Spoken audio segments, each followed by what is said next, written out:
Hey again. Today I'm going to be talking about the book The Magicians.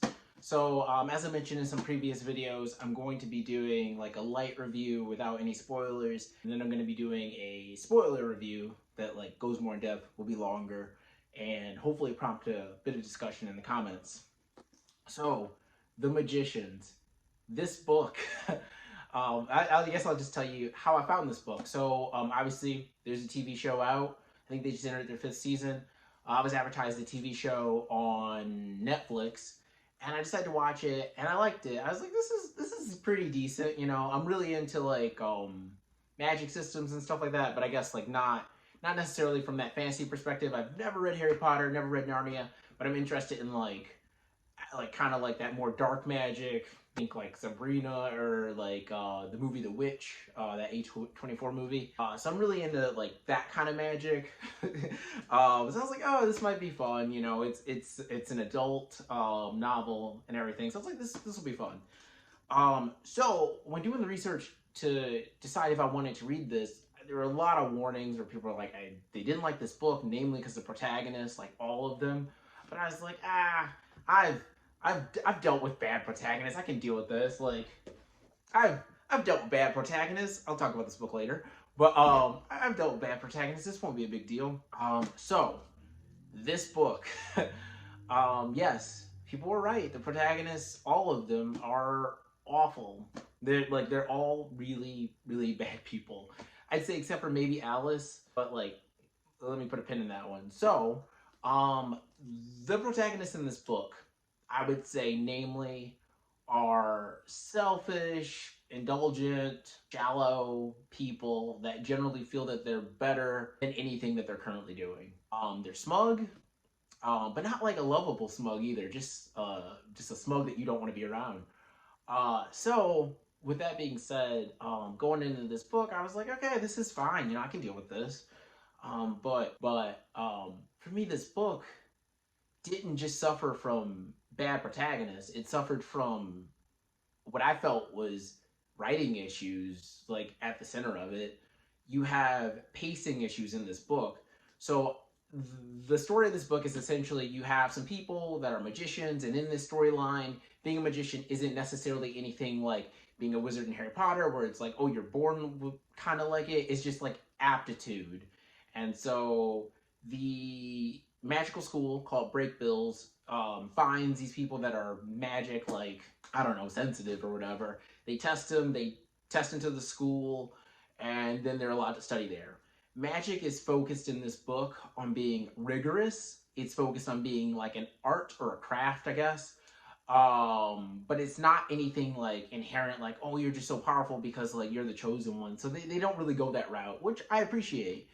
It's more so like it's intensive study. So hard work gets you better magic, basically. It's a meritocracy of magic. But with this book, they get to the school. The truth is that a lot of this book is 405 pages. A lot of this book is actually spent with them drinking and like hanging out and like occasionally having sex and stuff like that. But the magic part of the book is really like low, honestly. There's a lot of descriptions of let me rephrase that. I was gonna say descriptions of magic, but it's more so exposition. And I know all books have exposition, but this book is heavy on the exposition. So rather than showing our characters studying and learning magic, the third person narrator will say something like, they studied all night. It was like really difficult. And obviously this is a simplified version, but they studied all night. It was really difficult.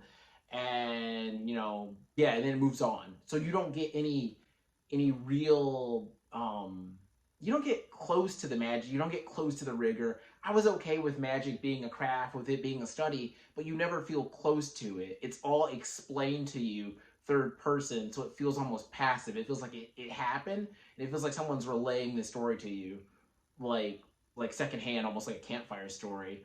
um but getting into that, what I was talking about the pacing issues in this book. So here's an example: is that when you start reading this, you might think, okay, it's going to be about the magic school and them getting adjusted. Magic is a rigor, so it'll be cool. Maybe they'll cover, I don't know, a couple years, maybe only the first year at the school, because there's 3 of these books.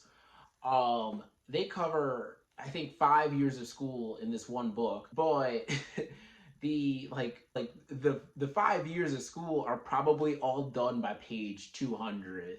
In one section, I had actually got pretty upset because I'm like, they covered the third year to the fourth year after a major plot event had happened, but they cover the third year to the fourth year in a page and a half. Literally, it's a page and a half. It's all exposition. It's like the third year was really rigorous. Everyone was nervous about that event, about that past tragedy that happened in the last chapter. And then it's like in like Quentin's fourth year, so it's a page and a half, and you don't really get what happened during that time. They just say it was tense. But the thing that bothers me about this book is that they spend chapters sometimes talking about them drinking, or chapters talking about them playing this game called Welters, which is basically like, I mean, it's not Quidditch, but it's their Quidditch, really. Um, so the pacing is a huge issue in this book, because it changes, like the pace will slow down for things such as their drinking, their sex, their conversations about basically nothing, honestly. But it'll speed right through the magic rigor, the environment at the school. So that was a huge issue. But on top of that, like, this book is so heavy with exposition. So outside of the pacing, the book is really written in such a way that is almost like someone retelling you a story about a friend of theirs going to magic school, but not even doing it well. I mentioned in my last review about Watership Down that was third person narrator, and that like was kind of hard to get into at points. But the difference is that third person narrator was always using very, I don't know, beautiful prose in their descriptions and stuff. This book is very much like basic, like this happened, then this happened, then this happened. So there's a writing issue here, I felt like. So I didn't like the pacing. The characters are terrible, but again, I was okay with that. Um, and the magic system. So, you're about halfway through the book and you're wondering, like, wow, this magic system, like, we haven't really seen much magic. There's not much magic going on in this book, actually. And it more so feels like this book is more so about, the general malaise of youth and dealing with the world that they find themselves in. Like, a key theme in this book is like the letdown that life isn't like the YA. Sorry, I won't say YA. Isn't like the fantasy novels of their childhood. That's kind of like the key theme for our main character, is like, why isn't life better? Why isn't my life better?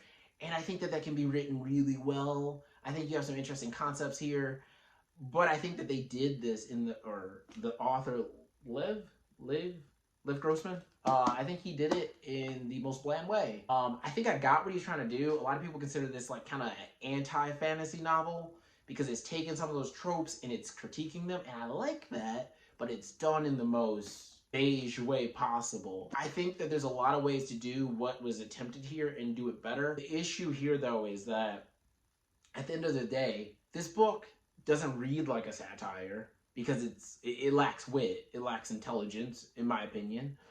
But at the same time, it's so derivative of Harry Potter and of Narnia that you almost feel like, well, I hope this is a satire or something, because this is just almost, I mean, I don't want to call it plagiarism, but it is heavily relying on its audience to be at least interested in those other worlds, Narnia or Harry Potter. I really did not enjoy this book. I usually try to find something nice to say about every book I read because, different, like, again, there's gonna be a lot of people that love this book. But I will say that the TV show took all the concepts in here and did them a lot better. And I know that's rare, but it happened here. And there's a lot of personal issues I have with the main character and stuff like that, just in general. But I'll go into that in my long form discussion. Another issue I had with this book was towards the end of the book, I felt like the third person narrator started to bleed with our protagonist's perspective. Um, like if you read this book, like, pay attention to how the third person narrator's descriptions become less objective and more subjective, especially in reference to people that the protagonist isn't getting along with or does not like. I thought that was pretty sloppy. Maybe that's a common thing. I haven't seen that happen before. But I thought that was pretty sloppy, where they were blending but I think you get the distinct feel at the beginning of the book that the third person narrator is detached and not anybody that's actually in the story. But that kind of changes throughout. I felt like this book was written like in one night. But yeah, so I don't know. I guess like my general sum up with this book is that it's a book that relies heavy on Harry Potter and Narnia, but also tries to critique them, but does a bad job at critique, but also attempts to be edgy in a way that is like sad because they're like, oh, like we're gonna throw sex and drinking in here. And like I'm all for a debaucherous novel. Like I love me some novels about some crazy out of control people, but you don't get a feel that there's anything other than like oh that's put in here to just tell you how adult this book is, how edgy this book is. But this book is in I don't want to say it's bad because like it's my opinion, but this book is not well written at baseline. Like I think you could have had everything going for you, even with a terrible protagonist. It was well written. I'll read it and I'll enjoy it. But this was a pain to get through. I really don't recommend this novel. I know that with the series being out and being like pretty popular, they're in their fifth season. Um, that probably a lot of people pick this up, but I don't recommend it. I was searching through Goodreads to see why people liked it. Some people really like it, and they're like, it's a critique of, it's supposed to be like that. You're not supposed to like this. They're doing like subversion, and like I can get talk all day about subversion of tropes. But here's my thing: subversion for subversion's sake is not good. I mean, like you have to have something more than just I'm gonna subvert things. Just because you're doing something slightly different with like well-known fantasy tropes doesn't mean that it's good. It still has to be good. Just simply subverting, a typical trope doesn't make your novel good. It's kind of like if I wrote a terrible novel and I was like, it's supposed to be bad. Get it? Like it would still be a bad book. It'd still be a bad book. It doesn't matter. So I don't know.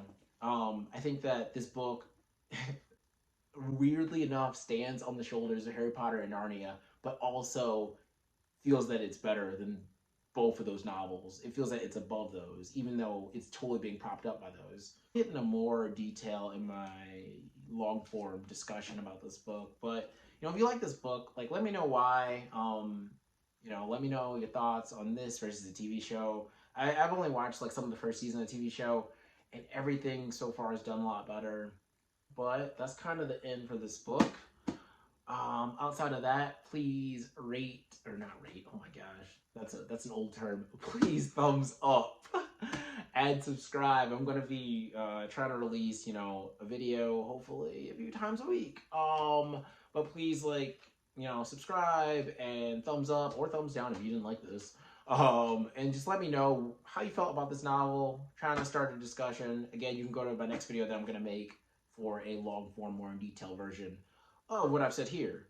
I try to keep it pretty spoiler free. If you're thinking about reading this, go ahead and read it. If you read it, come back and tell me what your thoughts are. All right, have a great day. Thank you so much. Bye.